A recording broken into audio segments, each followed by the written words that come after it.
Hester inside the 30. Hester's going to take it all the way for a touchdown. Fields stumbling, trying to cut it back. Justin Fields making magic happen. There goes Fields. Touchdown! Hurts on first down, fires downfield. It's Deshaun Jackson back in the lineup. Missed the last 7 games, and he will take it 81 yards. A somersault into the end zone. His first touchdown of the season.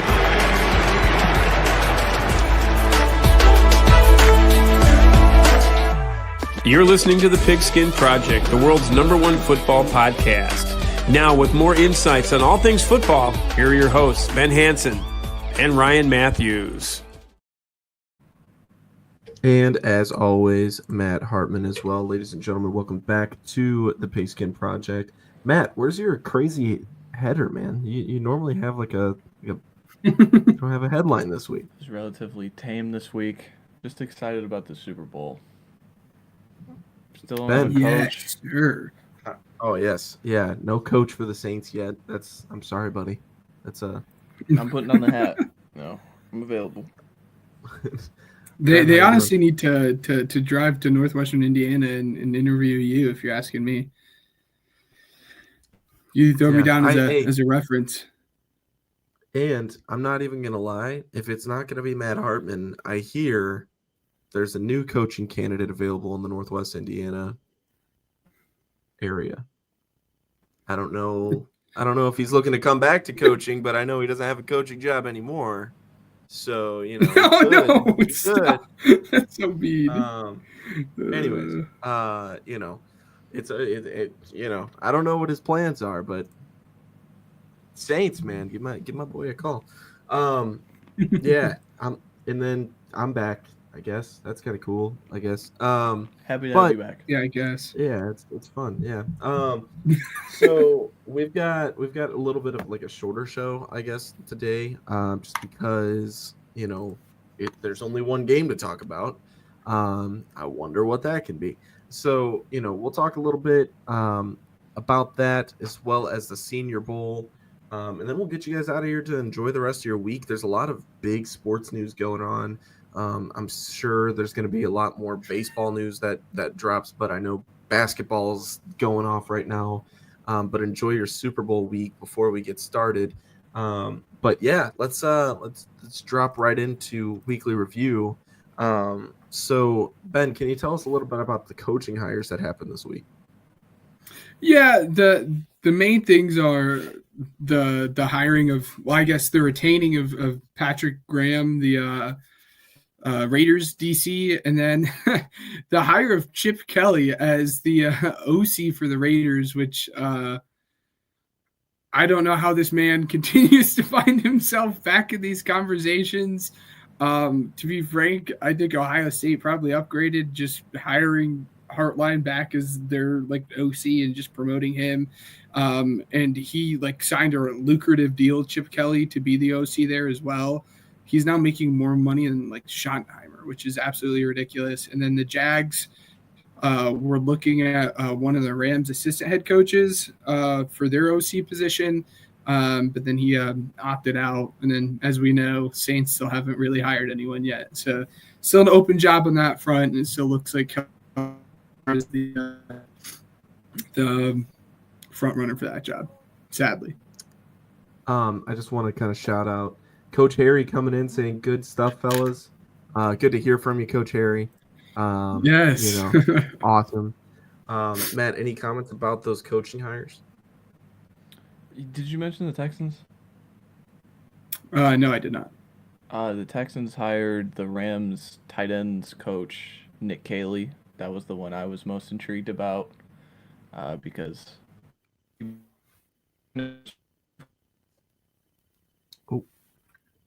Oh, might be having technical difficulties this week, guys. Just letting you know. I know last week was a little bit of a struggle as well when we were doing the mock draft. So just kind of bear with us as we kind of go through these changes. Matt, all right, let's try that again. Yeah, the Rams hired the Texans hired Nick Caley. Comes from the Shanahan McVay tree, just as Slowick, but a better protection plan for C.J. Stroud would go a long way for the Texans. I'm most intrigued about that because the season was a loss for them on the offensive end. That's what it comes. I don't know. That's what it comes down for me. No matter what, I think for whoever they hired as OC, it was going to be what is your plan with the guys that we already have in place? Because as you mentioned when we talked about the Bobby Slowick firing, that like they have invested in pieces in this offensive line, whether they turned out to be good or not. They've invested in these pieces in the offensive line, and they need to go out and find someone that can try to at least make it work. And if Nick Caley's that guy, then here we are, and we can see if he can figure that out. And if they can't figure out that offensive line, he's just going to be scapegoated just like Bobby Slowick was. So let's go ahead and move on here to more, exciting news to the casual fan. Myles Garrett requested a trade, and I mean, he was on Radio Row today, kind of getting a little more vocal about it and who he would like to play for. A lot of that has to do with a franchise quarterback. He expressed interest in playing for the Commanders. But overall, anybody that can compete for a championship, the dude wants a ring. I'm sorry, hungry.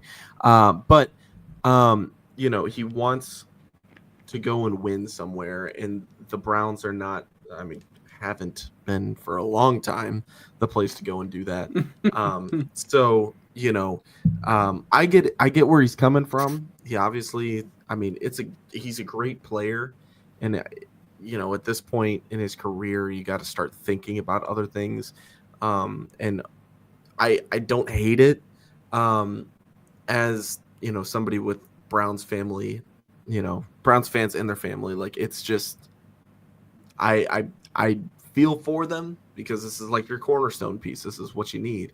But I also understand that it's like, hey, this would be pretty huge for whoever gets them. And I cannot stress this enough. If you're a Bears fan and you want this guy, let's take it easy for right now. Okay. Let's probably, address the offensive line first and then go through with it before we figure out, trading any kind of draft capital away or anything. I just kind of want to temper my people down just a little bit because this is getting ridiculous. Just because somebody is made available, it does not mean that they're bound to hit Chicago at some point soon. Ben, Matt, whoever wants to speak first. It looks like Matt probably has the better connection at the moment. Matt, what are your takes on Myles Garrett? Yeah, Andrew Berry, the GM, is very adamant he's not going to trade him. He's their most valuable trade asset. So, and like I said on Twitter, like, it actively costs them money to move on from him. And oh, by the way, the Browns are $32 million over the cap. So, if you're going to trade Myles Garrett, then you're likely going to restructure Deshaun Watson, making him on the roster for an extra season.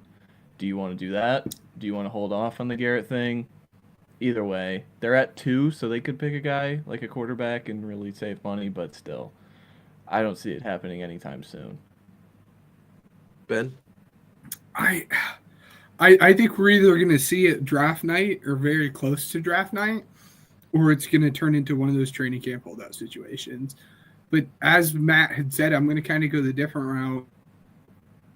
The good thing for the Browns, they're in very good position right now as we speak to find the predecessor to him. Again, we don't quite know how Abdul Carter to end up, but they're in a good spot right now to take him at number 2 if they choose to move on from him. As the landscape looks out right now, kind of the teams that are up front and kind of looks like they're leading the pack are going to be the 3 big contenders, and I air quote that because one of them is not, but the 3 big contenders in the NFC East with the Eagles, Commanders, and for some reason the Cowboys, which doesn't quite make sense to me, and then the Cardinals as a 4th team. There's been a lot of buzz too about the Patriots, but that fit as well doesn't make much sense to me as they're a rebuilding team. They need to keep as many picks as they can. They're not ready to compete. I don't know if they're in a position to trade for a 30-year-old star pass rusher who's probably won't be in his prime by the time they are ready to compete. But those are like the four big teams that stand out to me as we sit today, a week, or I guess a couple days before the Super Bowl. But again, I think it's either going to happen right before the draft, or it's going to be a very, very long offseason for Browns fans waiting for him to get traded if he ever eventually does. This next piece, I would argue, I mean, I don't know what his contract looks like, but so Cooper Kupp is being tossed onto the trade block this year. He signed a 3-year, $80 million contract with the Rams. Let's see, but he'll be a free agent in 2027. So in the scenario, you trade for him now, you're getting 2 years of Cooper Kupp let's see, it looks like his remaining salary is about 12.5 mil, and then 14.85, almost 15 mil, just give or take. And his cap hit, though, that's the big thing. It's almost 30 million per year. So, for a team that's looking at trading for Kupp, not as affordable as I originally thought. However, it looks like they're trying to find him a better spot for them. The Rams are just trying to move on at this point. It makes me kind of curious about what that Stafford situation is going to look like. And I'm sure you guys are going to dive into that as well. So kind of leave that to you guys to talk about. But, for Kupp, I think that it's fair to say at this point in his career that he's a great wide receiver 2 option for a team that needs it. Again, one of those things, Bears fans, chill out. But overall, Cooper Kupp, it's a great piece to have. The money is going to be really fun to kind of work out and see exactly how they do, manage that. But I'm interested to see what you guys have to say. Ben, what do you think? Yeah, no, and you touched on it a little bit. I think with them actively trying to go out and trade him, and the big thing with that report too is like they said that they're willing to take on a big portion of his contract to just get him out of the building. So a team that is trading for him isn't going to take on those $30 million for each year. But again, the big thing I think is like changing of the guard that we're going to start within the franchise in the next 2 years. After that loss, the Eagles had mentioned that he doesn't know. He's going to have a conversation whether or not he believes he's going to come back for another year. Again, I just think we're starting to see that shift in them, and they're trying to shift away from that Super Bowl window that they once had with Aaron Donald and Cooper Kupp and Matt Stafford, and they're going to kind of try to retool and hopefully get back there with whatever quarterback that they're going to end up having. Whether that's some guy they take a Jackson Dart, Jalen Miller in this draft class, or maybe next draft class or something. The interesting thing to me is where he ends up. I would love to see him personally end up with the Texans, with the wide receiver room that they're having, with the injuries that they have, and to see him paired up like side by side with Nico Collins would be a lot of fun. And the other hot name on kind of the Cooper Kupp trail right now is the Chargers. He can stay in LA and play with Justin. It'll be interesting to see where he ends up. I'm with you with the Chargers. Matt, what are your takes on it? Yeah, I mean, the Rams are just reinventing their offense the same way they did their defense, just getting younger, cheaper.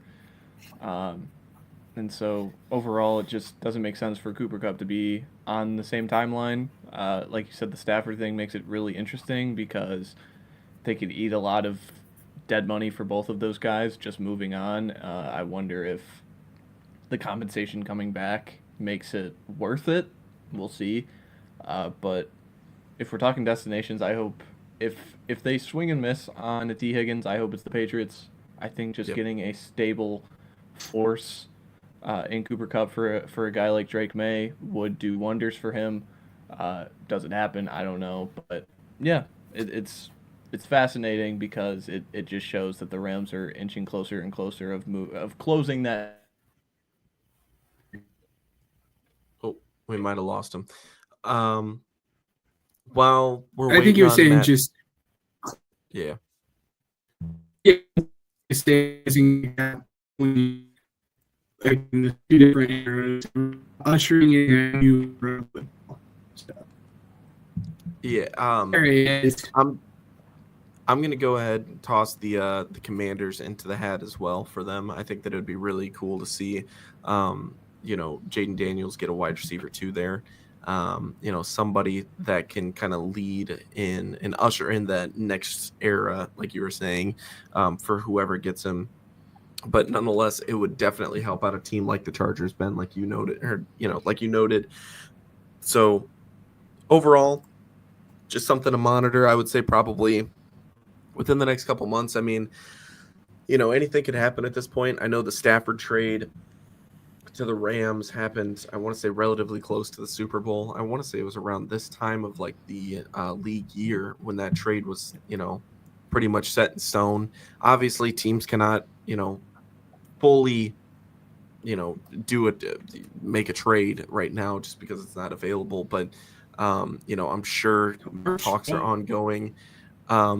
The scouting combine is also going to be going on later on this month, into late next month is probably when these conversations are going to heat up. So normally, just take your news with a grain of salt right now. We really like to give you guys more of like a reliable sense of what's going on.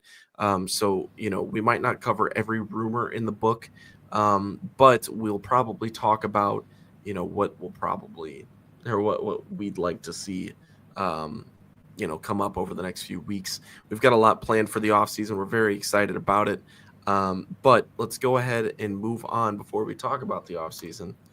Let's talk about the final game of the year. So I'm going to give Ben a little bit more time to kind of hopefully reconnect here because it looks like he's also frozen. I'm going to briefly just talk about, what happened last week, why I wasn't here. Not to make a big deal out of it. I'm really happy to be here. But I will say, Ben and Matt were, huge, what's the word? I guess pieces of a support system that got me back to where I'm at right now. Because they kind of had to talk me off of a cliff when it comes to the Super Bowl. It was not a fun conversation to have whatsoever. I felt like all integrity of the game was questioned. If you follow me on Twitter, you've seen all the takes. And that's pretty much where I'm just going to leave it until Ben comes back. My primary reasoning, though, is just I feel like there's one team that doesn't quite deserve to be here right now. And I'm very passionate about that. And the one thing that I wanted to, put out there is a professional and responsible approach to my opinion and how passionate I am about that. So I wanted to just take a week off to avoid exposing a part of, I was about to say a part of myself that might embarrass myself on the internet, but more importantly, embarrass two of my closest friends and, the podcast that we've been able to put together over the last 3 years. So that's where my values were with it. I know, we're still a smaller podcast right now. We're still working on a lot of things behind the scenes to try and get this a little bit bigger than what it is right now. But, nonetheless, I still feel, and the other, Matt and Ben do as well. We still feel very passionate about the audience that we've been able to put this out to. So, to the 21 of you that are listening live and the few of you I'm sure are going to listen to this later on as well. Thank you for, tuning in. But, that's why you saw me on a very limited basis last week. I did try to swoop in and kind of, see if I can manage a mock draft when connection issues were happening. So we have been back. So this is where I'll leave that. Let's talk Super Bowl. I'm just going to go ahead and get my pick out of the way. I think it's the most obvious thing in the history of football. The Chiefs are going to win this game. If I had money stashed away, I'd probably put a lot of it on it. But Chiefs to win it. That's all I'll say about it from my piece. Ben, what are you thinking? I think I got an idea. I don't know. Yes, no, I think you probably have a very good idea of where I'm going to end up going with this game and who I'm going to end up having win this game for sure. And we'll get into that in a second. But before we get into that, I kind of have a couple points. Kind of want to break down why I'm so excited for this game. I know there's a lot of people that are boycotting the Super Bowl this year, aren't watching the Super Bowl. And I think you'd be doing yourself a disservice from not doing this. And again, there's many people out there that do not want to watch. But I think this, from an X's and O's matchup, will be one of the most fun Super Bowls that we will see. This is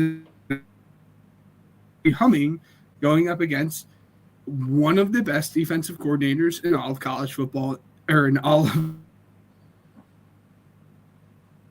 and it's going to be the same. The Eagles defense is predicated on not allowing the big play, not allowing to get beat deep, and that's the shift that we've seen in this Chiefs offense this year.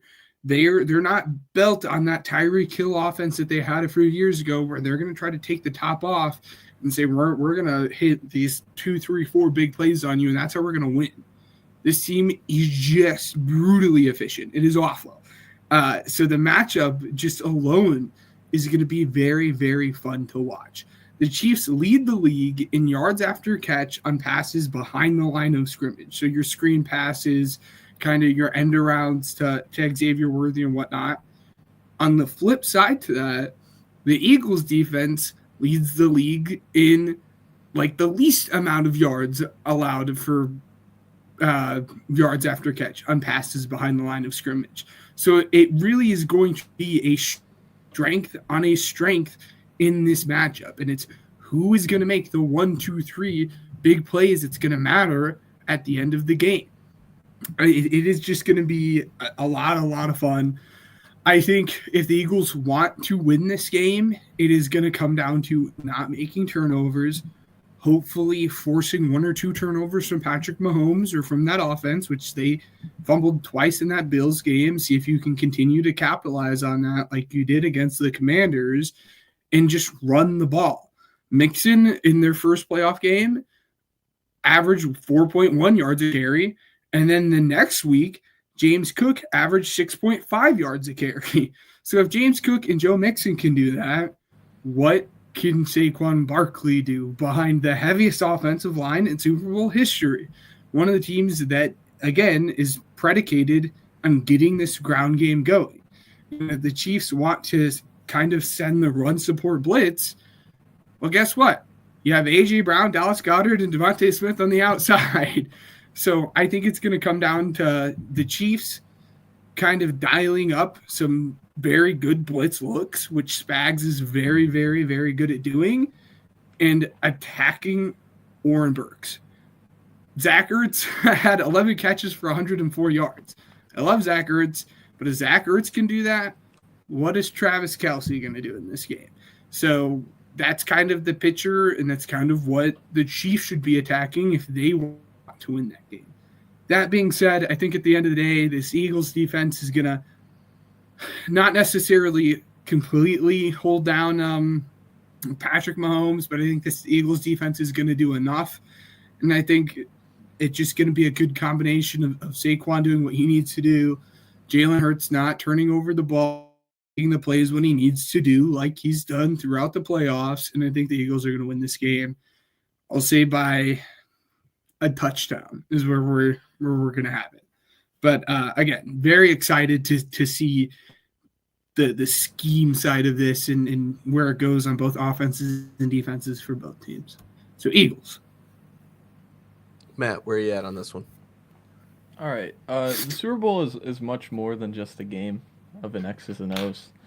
So I stay with me. I'll probably cut in and out, but I always like to do this game about the Super Bowl teams, and it's like one word that defined your season.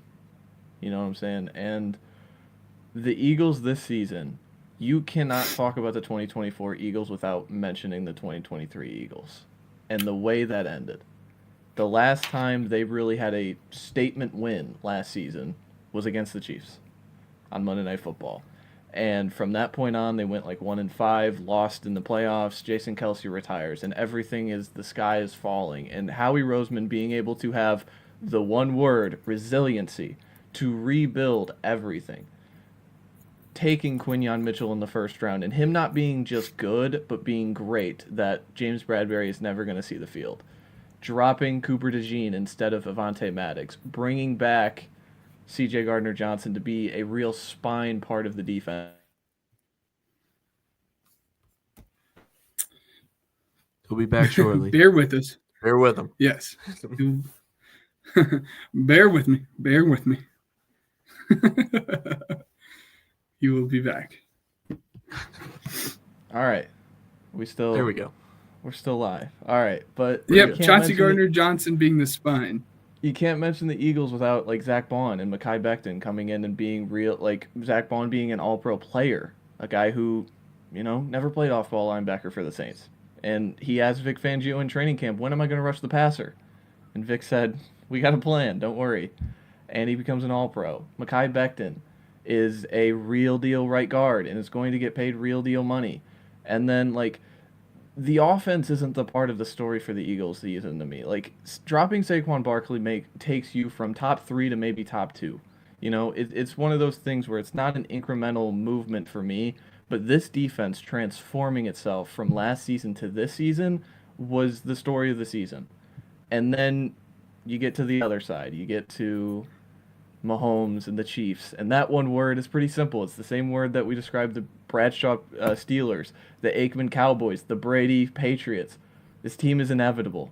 No matter what we say, about them in Week 7, about how their EPA per play, they're only 15th in the league. Oh man, the rushing success rate.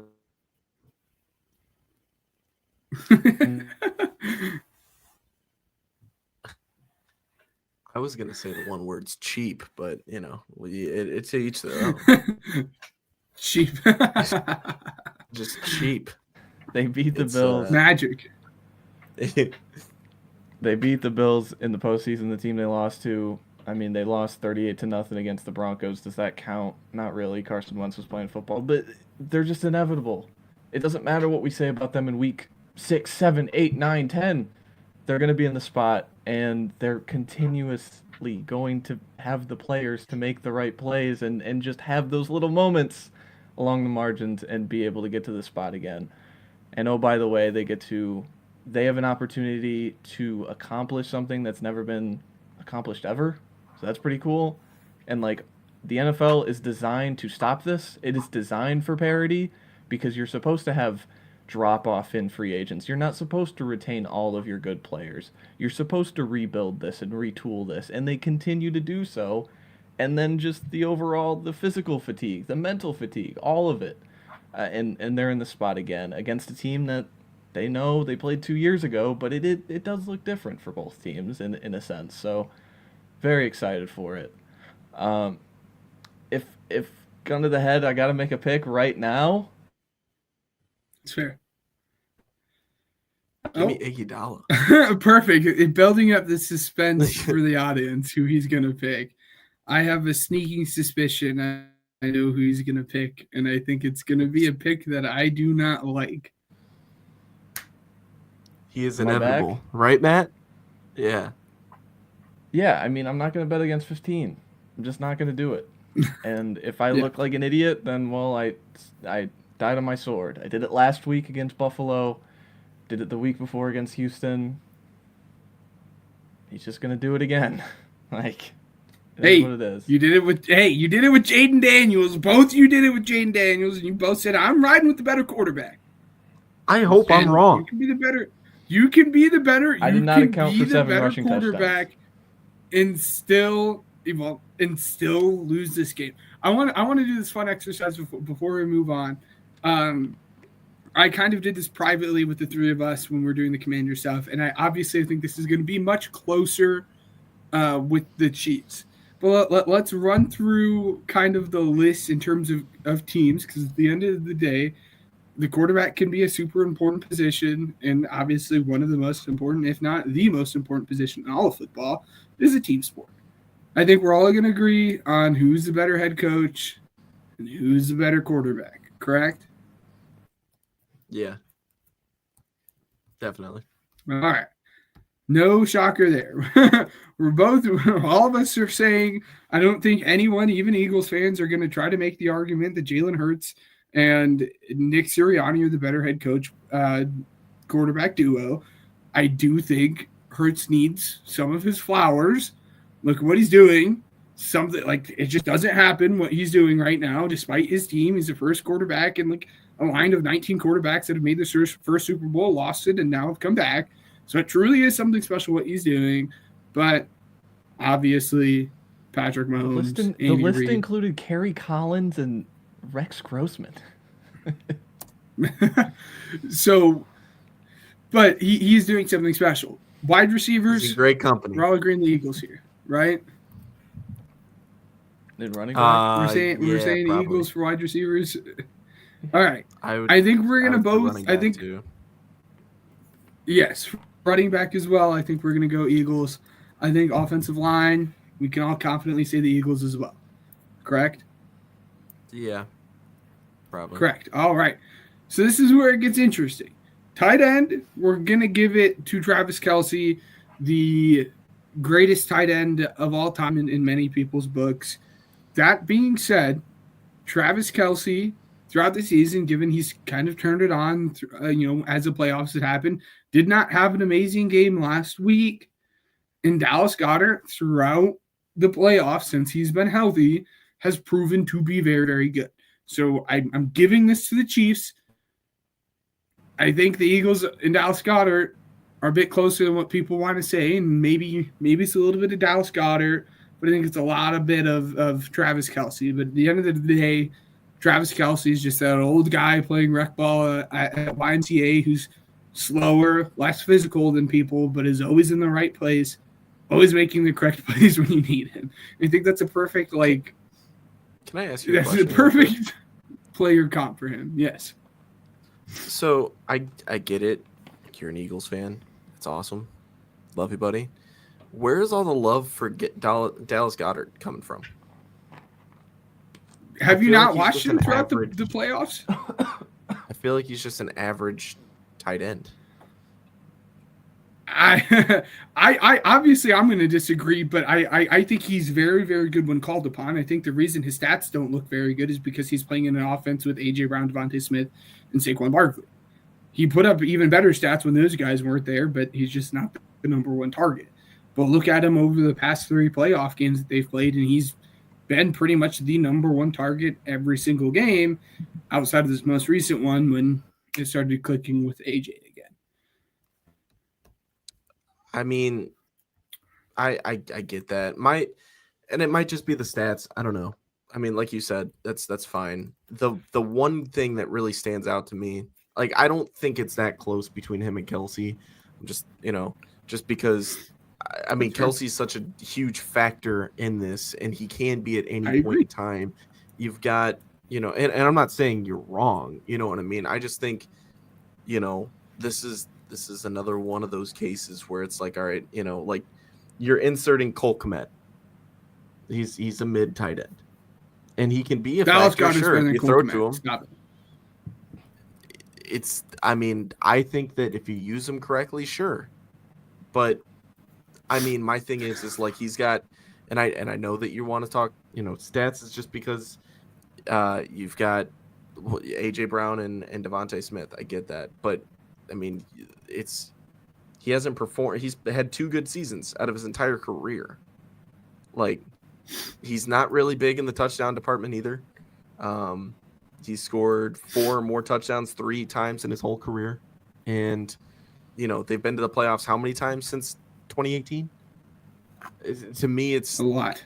I'm not just saying this because you're saying it, Ben. I want to put that out there because I do see a lot of Eagles fans talking up Dallas Goedert. I just don't get it, and I could be swayed because he's very good. I don't. I mean, would you say he's a top 10 tight end? I would say he's on the verge. I think he's somewhere. Yeah, I would say he's a top 10 tight end. Yes. Okay. Confidently. We might come 10 back to that. We might come back to that. But all right, continue. Yeah, we'll Sorry. come back to that. I know we're still I doing think your this exercise. is Sorry. Yes, you're fine. D-line. Are we gonna make the argument that the Eagles I'm open to the rest of you guys, and this is why we're doing this as a whole. Obviously, we can all agree Chris Jones is the best defensive lineman and arguably the best defensive player in this game. Outside of that, is that Chiefs D-line better as a total than what this Eagles defensive line is? What do we think, crowd? Matt. Just on the whole, like 8 guys, probably not. But at the top, I think there's an argument. Okay.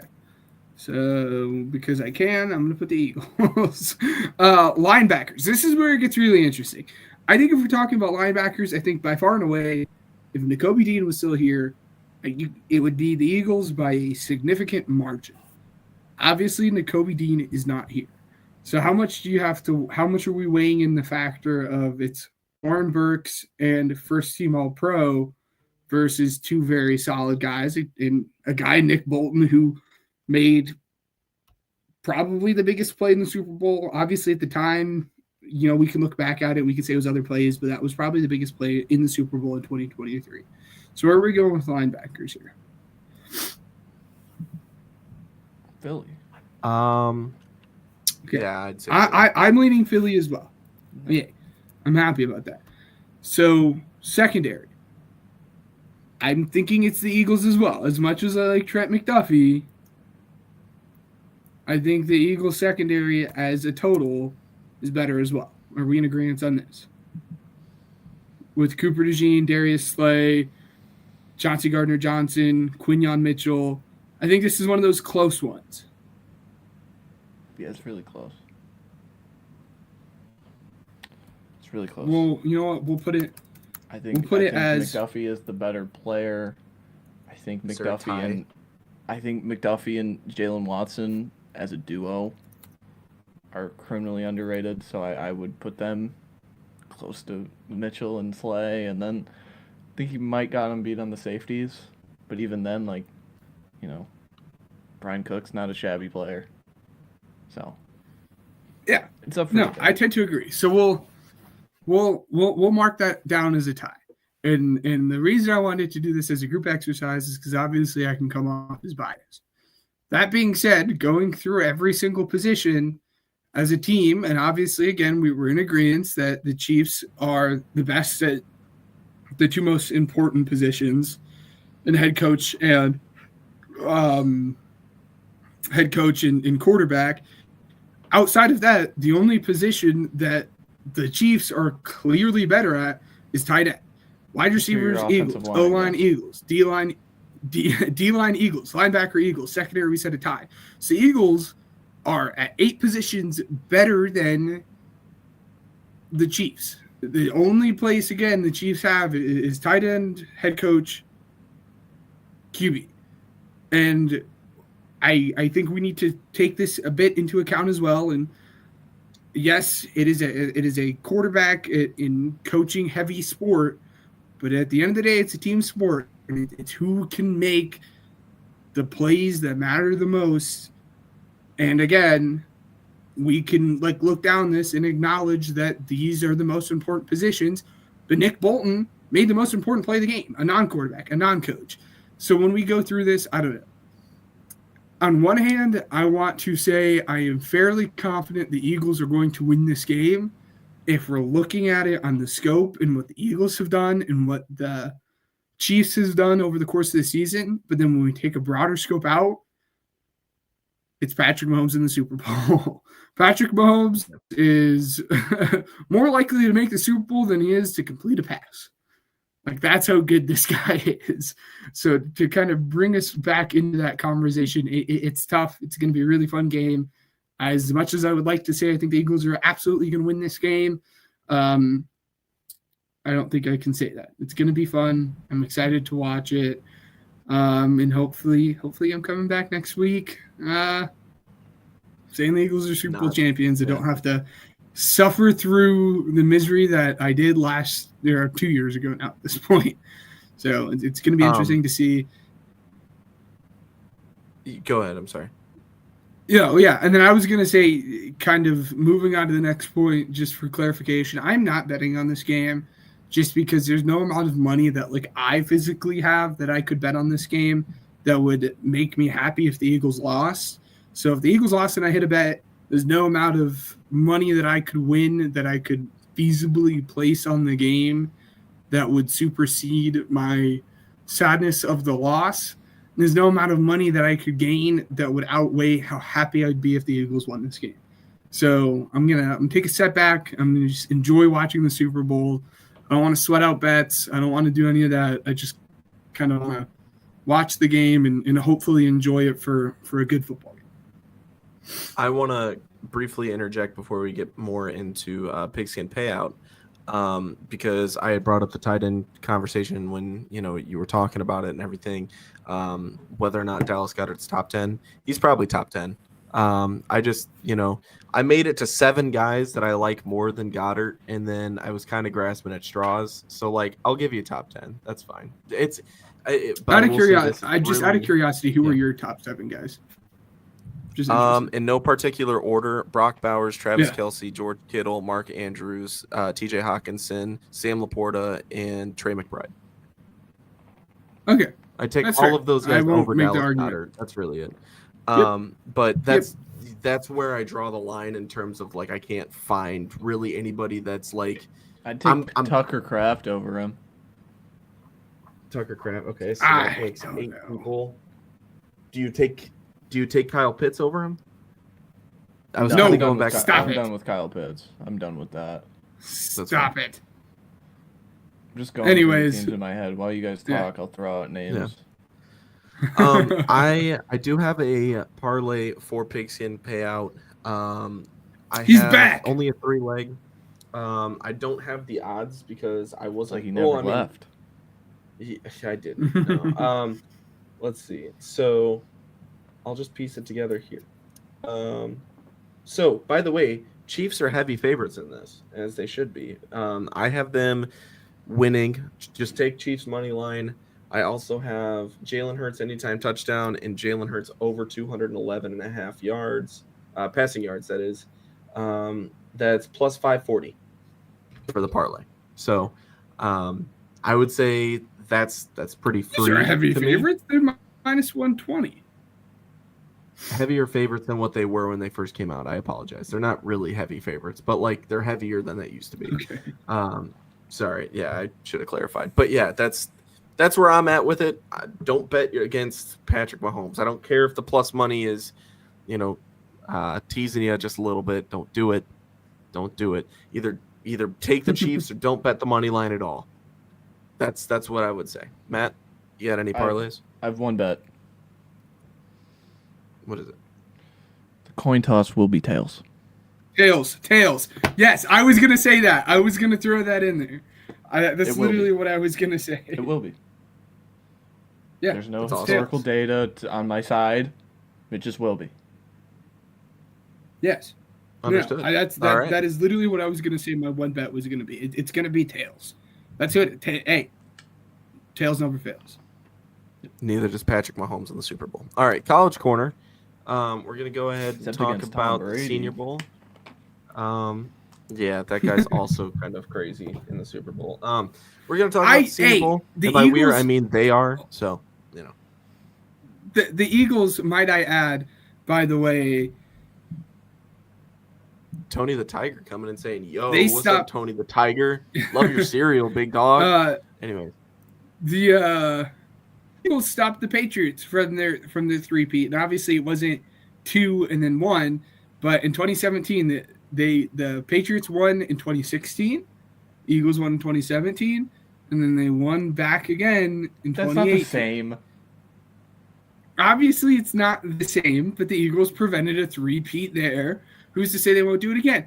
Also, this is like of it then. This is a very like niche stat, which like I find myself laughing at because I don't like actually tend to believe this because this is your ESPN stats that people try to pull up.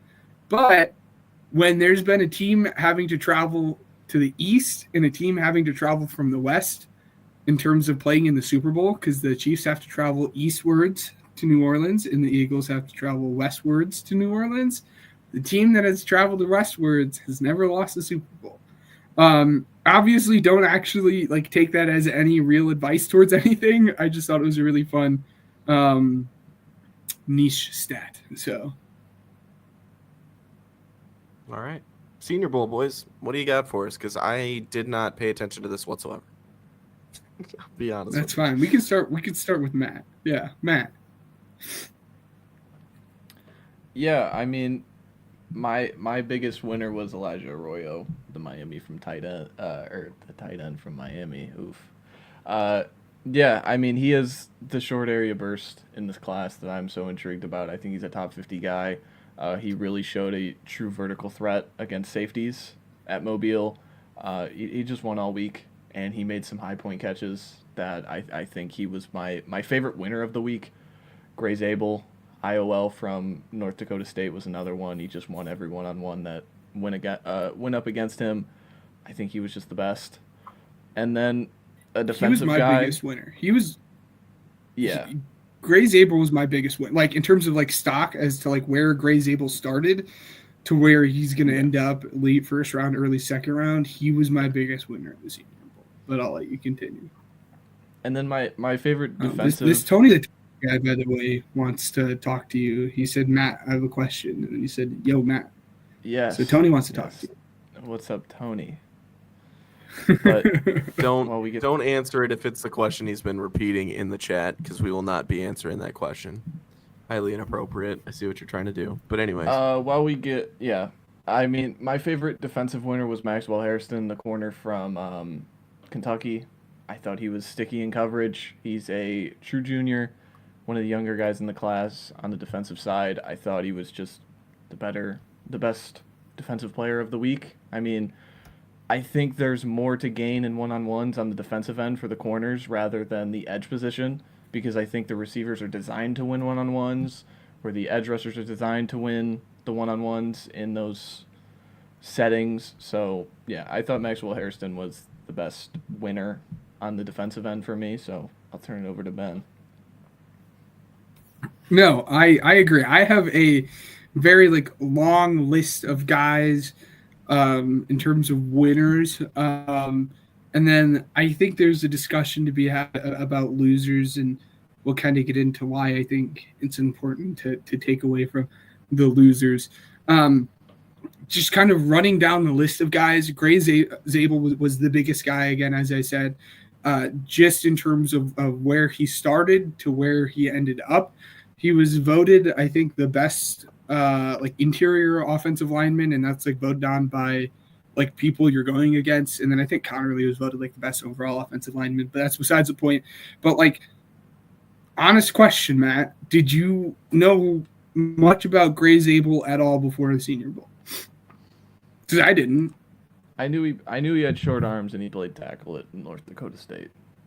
That's all I knew. Yeah, exactly.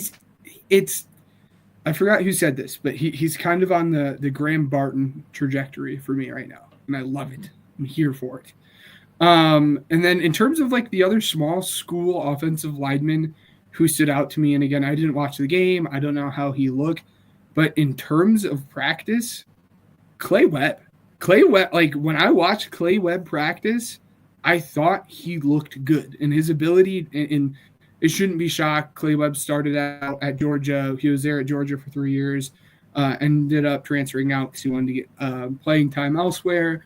But Clay Webb, for the most part, did a very good job holding his own against kind of these bigger names that are on the defensive line class this year at the Senior Bowl. In terms of wide receivers, there were kind of three guys outside of Jalen that stood out to me, and that was Tez. Of course, I'd be remiss to not talk about Tez. I love Tez. We had concerns with how much he weighed in. Was it 165 he weighed in at, Matt? 156.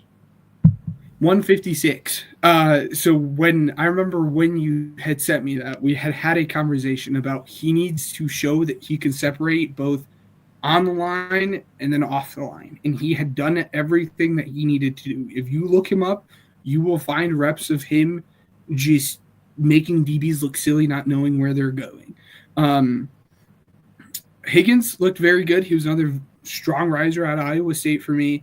And then the other one was Jack Betch. He looked fun in practice. He made like the game-winning touchdown with like 0 seconds on the clock. And he's just one of those guys that it is, even before everything that had happened, he was hard to like not root for. And then you consider everything that had happened over the last year and a half or last month and a half with him. He's one of those guys that the fact that he had everything that had happened in his life. For those who don't know, his brother went to Princeton, and his brother was in New Orleans during the time of the attack when that happened, and he ended up losing his life. But the fact that he was able a month later to come to the Senior Bowl and look as good as he did with all of that stuff going on in his personal life is just absolutely just, I mean, you can't find a better story than that. And my heart goes out to the kid. And then Elijah, again, another big riser for me.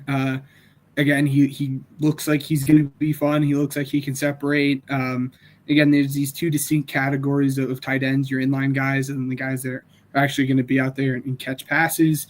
And then the last one was kind of the very chalky Mike Green. Mike Green and Shamar Stewart, they both looked good. They both went out, did practice, dominated in the first 2 days, did what they needed to do, sat out the rest of the time. The big thing for Mike Green was his weight. He came in, weighed at 251, which was a plus considering the stature and structure of this guy. So for him to kind of put on a little bit of weight and continue to look good and flash was good for him in his draft stock. I'd be shocked if he makes it out of the top 20 picks at this point. And then I have 3 fallers, or I guess stock down guys. But stock down guys are for me very hard. And I think Matt was kind of the one who said it best when we were talking about this. You can only win when you go to these like events and everything. It's hard to take away from this and say you're stock down now because you didn't look good. So it's hard to look at this and be like, you looked bad, so you're gonna fall. And again, that's all on Matt. Matt, credit goes to him. The 3 guys for me was Dart. A lot of people, if you go in and you look at risers and fallers from the Senior Bowl, a lot of people are going to have Dart as a riser. I have no clue why that is. He was a dude who obviously played in that air raid, Lane Kiffin, go, tempo. We're trying to get as many plays as we can. You're going to be in the shotgun every single time. And I think the NFL Network said he took like 3 snaps under center in his entire career at Ole Miss. And it showed at the Senior Bowl when he was practicing. He was like dropping, fumbling the balls when he had to go under center. I just was not impressed, given there was a lot more verbiage he had to learn because, again, he's coming from that Lane Kiffin stuff where he's not used to that. But I was not really impressed with his ability to go from that to translating to the kind of the NFL scheme. This one really hurts Jalen Milroe. He just didn't look good, like, at all. Day 2, he looked good. But other than that, Small hands. Just – yeah, small hands. Show us the hands. Just didn't look good. And then the last guy is Fannin. Going into this, a lot of people had Fannin as tight end 3 outside of the clear and obvious one in Loveland and in Warren. But for me, as a guy that is supposed to be this like move tight end, he didn't really show the athletic ability that you would have hoped. I would still be okay with taking him kind of early round 3-ish, but I know Matt is completely out on him. I don't want to say completely out, but do you want to tell the viewers kind of your concerns with Fannin, I guess? Really quick before you do, Matt, let me interject. Breaking news from the Jacksonville Jaguars. They have agreed to terms with Grant Udinski, which was the assistant quarterback / chief of special projects for the Minnesota Vikings last year. They have agreed to terms with him to become their offensive coordinator. So huge promotion for Grant Udinski going to Jacksonville for that. Anyways, continue. I apologize. No. No, good. Oh no. Oh no. Really quickly. There we go. Oh my goodness. We're fighting. I apologize, buddy. I did that to you, I think. No, but Fannin from his tape sucked, man. Like, he's a stiff mover. He shows it. Like, he's a good athlete. As much as a 1,400-yard tight end can. Yeah, he's not big enough to be a tight end. He's not shifty enough to move out wide and be a big X or anything like that. Like, he's not a good blocker in line. Like, I guess if you like the athlete, you can bet on the athlete, but like that's the only thing that I can understand with Fannin. Like, I had Arroyo going into this as my better tight end because of just the short area stuff. Was like, it looks elite, man, and he showcased it at Mobile for the whole world to see. But yeah, I mean, Fannin, I'm as far out as you can be because like it reminds me of a guy a few years ago, Isaiah Likely. Like, everyone loved Likely because he was a very like small school kid who had the production, and then he gets around the rest.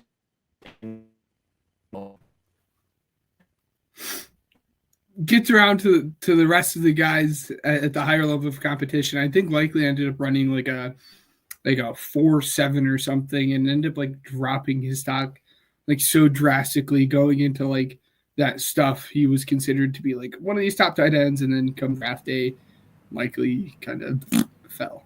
Anyways, filling in the gaps for you as best as I can. The thing about Fannin is like he can be like a versatile 12 personnel piece. Like, he's a second tight end like Likely is, but it like that's super scheme specific. Like, could he go to San Francisco and be a productive player? Yes, he can. But that is hyper specific for me. So it's like I want to see the situation with Fannin before I really like, yeah, I think this player is going to be bad, but like the tape is not like, I remember going into this, people are calling him a top 50 player, and it's like, no. Yeah, no, Elijah was one of those guys because I haven't. Yeah, he was. Elijah was one of those guys that I, to be frank, haven't really dug too much into this tight end class yet. I have my way in which I work through classes, and tight ends are kind of near the bottom of that. So I haven't dug into too much of the tight end class. But yeah, Elijah was one of those guys that like I did not know much about heading into the year and heading into the Senior Bowl. But like afterwards, I was like, I need to sit down and watch this guy. His ability again to kind of stretch the field in that short area quickness that he did show in practice was something that I did not expect. And obviously, it's easy to say that because I didn't know much about him. But yeah, he was one dude who really did stand off the page. But anyways, Senior Bowl combine is like Ryan said, coming up at the end of the month. This will be the first combine in 3 years that we're not going. This is maybe not going to. I might make it to Thursday to watch the edge rushers just because I can. But that's besides the point. We might be able to coordinate something if you're trying to go on like Friday or something. What's the Friday? Thursday's the big day that stands out for me, and I think me and Matt had talked. Well, it was actually Matt's idea. Had talked about like doing something Thursday because Thursday is like the edge rushers. That's the day that like I want. Like, those are the guys I want to see. In four guys. Yeah, D-line edge rushers like that, and the running back class are like the two classes that it's going to be like really fun. But the running back I can go without seeing, but like I think Thursday would be fun. So, but that's up in the air. We'll let you guys know as stuff materializes and everything. That being said, again, it's draft season, it's scouting season.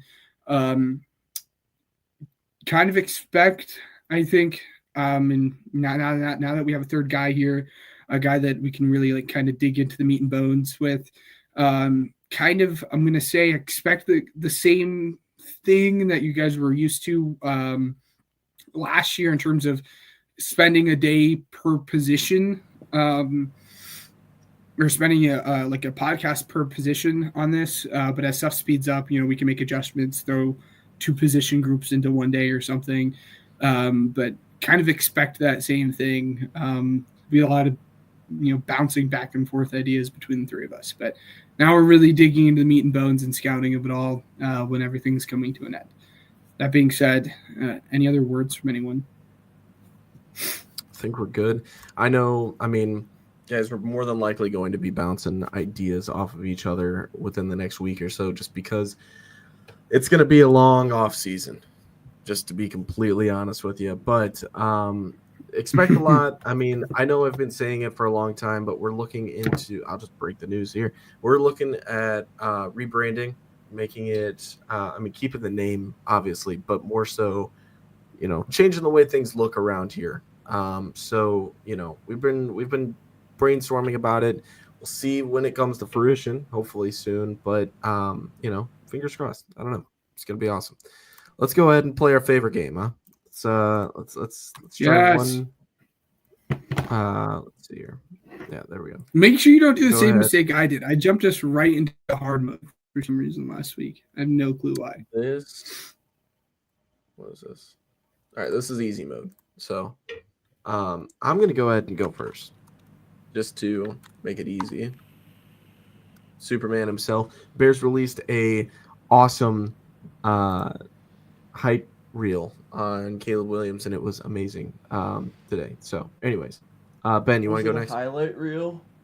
It was. Yeah. Did he have any bad plays in it? No.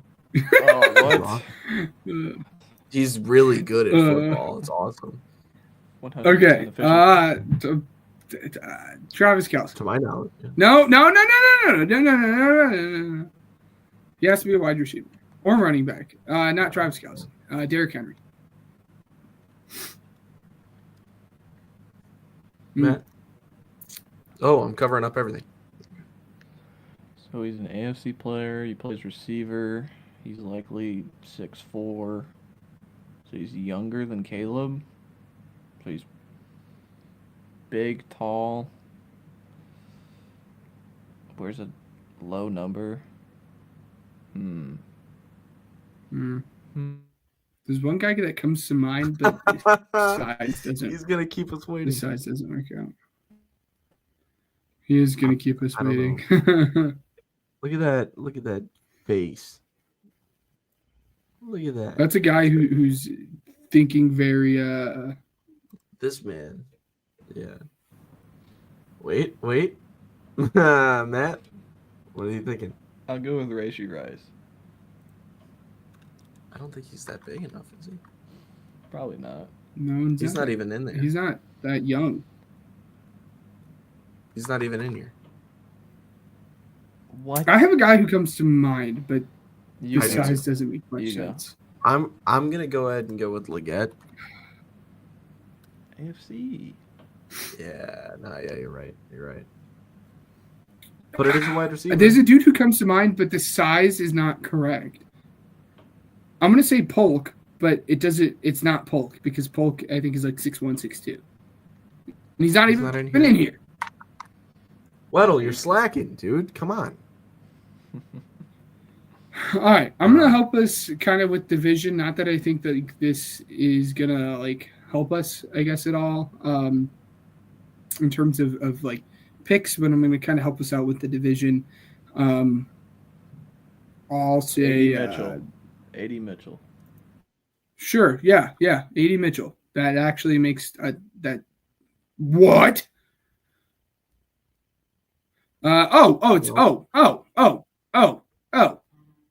It's Brian Thomas. Yeah. It's Brian Thomas. Ta-da! All right, hard mode. Ta-da! All right. Duh. Imagine you guys played it last week and it was that right off the bat. That would have been ridiculous. I would have cried for you if that was the case. NFC defensive player, older, short. Slay. Before I get cut out, Tyrann Mathieu. Okay, I'll say Slay. He says Matthew. I can't be drunk as I. But it is an NFC South player on defense. What would that be? Linebacker then? He's not a DB, so he has to be a linebacker. Oh.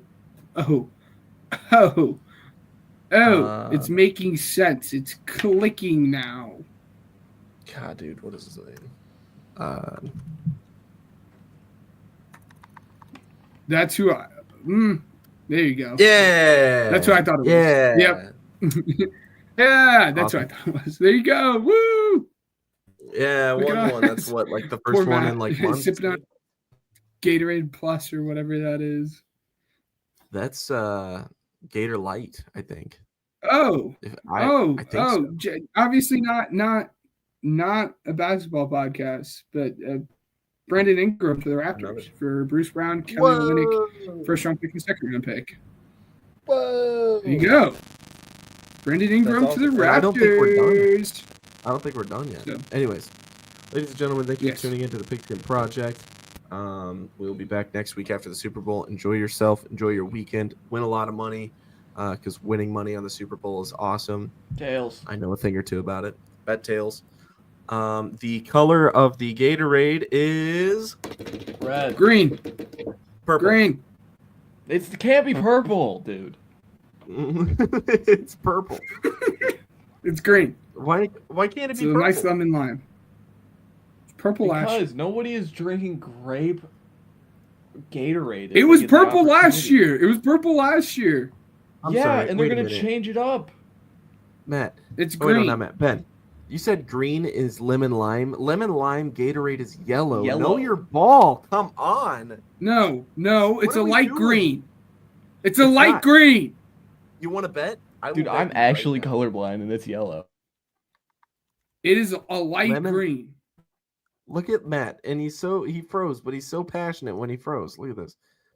This is yellow.